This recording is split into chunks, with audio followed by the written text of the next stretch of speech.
লেবাননের আকাশে এবার একটা অদ্ভুত ঘটনা ঘটল। ঝাঁকে ঝাঁকে ইসরায়েলের বিমানগুলো আসলো, যুদ্ধ বিমান, কিন্তু তারা বোমা ফেলেনি, কোনো ক্ষেপণাস্ত্র নিক্ষেপও করেনি। তারা লিফলেট ছড়িয়েছে, রাশি রাশি লিফলেট গোটা লেবাননের রাজধানীতে ছড়িয়েছে। এরকম কাণ্ডে লেবাননবাসী বা বৈরুতবাসী অবাক হয়ে গেছে যে তাদের যুদ্ধ বিমানগুলো যখন আসলো তখন তারা মনে করলো যে এই বিমান থেকে বিশাল বিশাল ওজনের বোমা ফেলা হবে, বিভিন্ন অবকাঠামো ধ্বংস করা হবে।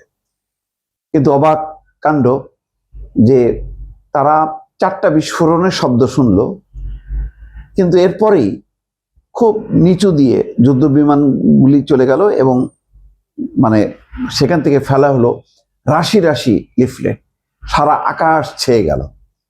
কি সেই লিফলেট?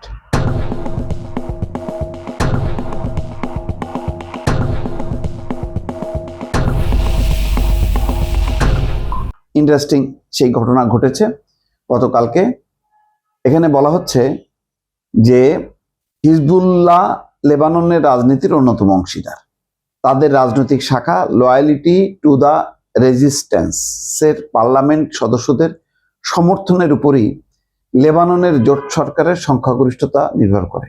অর্থাৎ এই দলটা যদি সমর্থন না দেয় তাহলে এই জোট সরকার ভেঙে যাবে, লেবাননের পার্লামেন্টে আর থাকবে না সংখ্যাগরিষ্ঠতা, অর্থাৎ সরকার টিকবে না।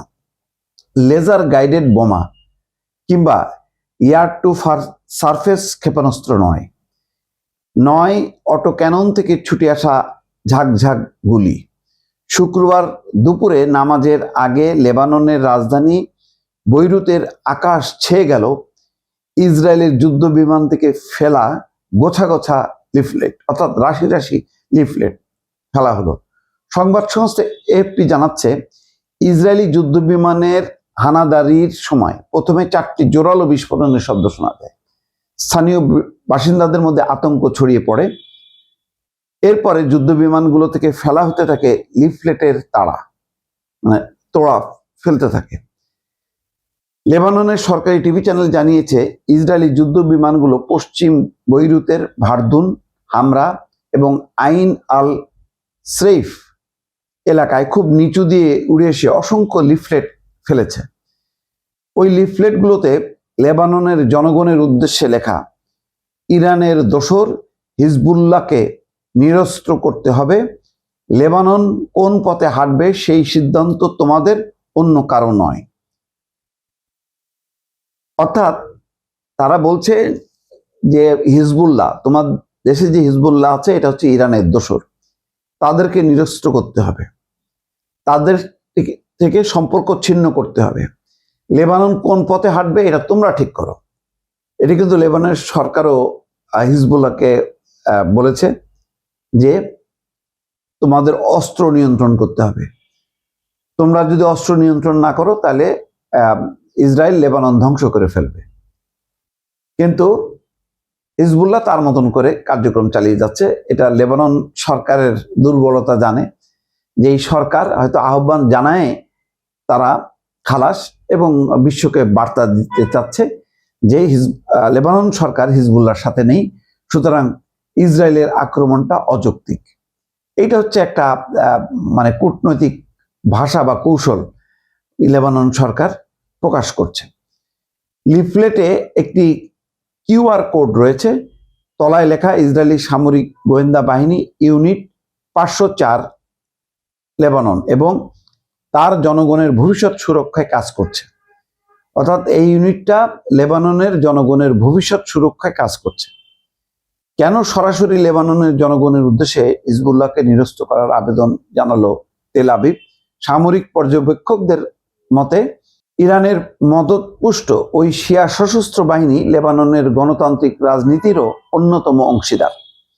হিজবুল্লাহ রাজনৈতিক শাখা লয়ালিটি টু দ্য রেজিস্ট্যান্সের পার্লামেন্ট সদস্যদের সমর্থনের উপরেই লেবাননের জোট সরকারের সংখ্যাগরিষ্ঠতা নির্ভর করে।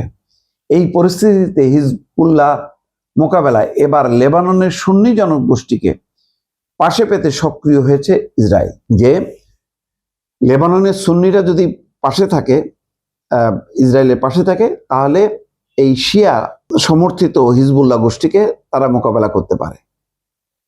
তো এই হচ্ছে অবস্থা এখন পর্যন্ত। যে অবস্থা, 28 ফেব্রুয়ারি ইরানের মাটিতে ইসরায়েল সেনার হামলার পরেই মানে তেহরানের মদতপুষ্ট হিজবুল্লাহ পাল্টা আক্রমণ চালায়। জবাবে রাজধানীর বৈরুত সহ লেবাননের বিস্তীর্ণ এলাকায় ক্ষেপণাস্ত্র এবং বিমান হামলা শুরু করেছে তেল আবিব। এর জেরে এখন পর্যন্ত অন্তত 8 লাখ মানুষ ঘর ছাড়া হয়েছে। সেখানে মোতায়েন জাতিসংঘের শান্তিরক্ষীদের নিরাপত্তা নিয়েও সংশয় দেখা দিয়েছে। বিষয়টি নিয়ে ইতিমধ্যে ভারত সহ 30টা দেশ উদ্বেগ প্রকাশ করেছে। এগুলি উৎকণ্ঠা কোনো প্রয়োজন মানে তোয়াক্কা করে না। তারা তাদের মতন করে কার্যক্রম চালায় যাবে। এই হচ্ছে পরিস্থিতি। একটাই রক্ষা, যে তারা গুলিবর্ষণ, বোমা নিক্ষেপের বদলে তারা লিফলেট বিতরণ করছে, এই যা রক্ষা।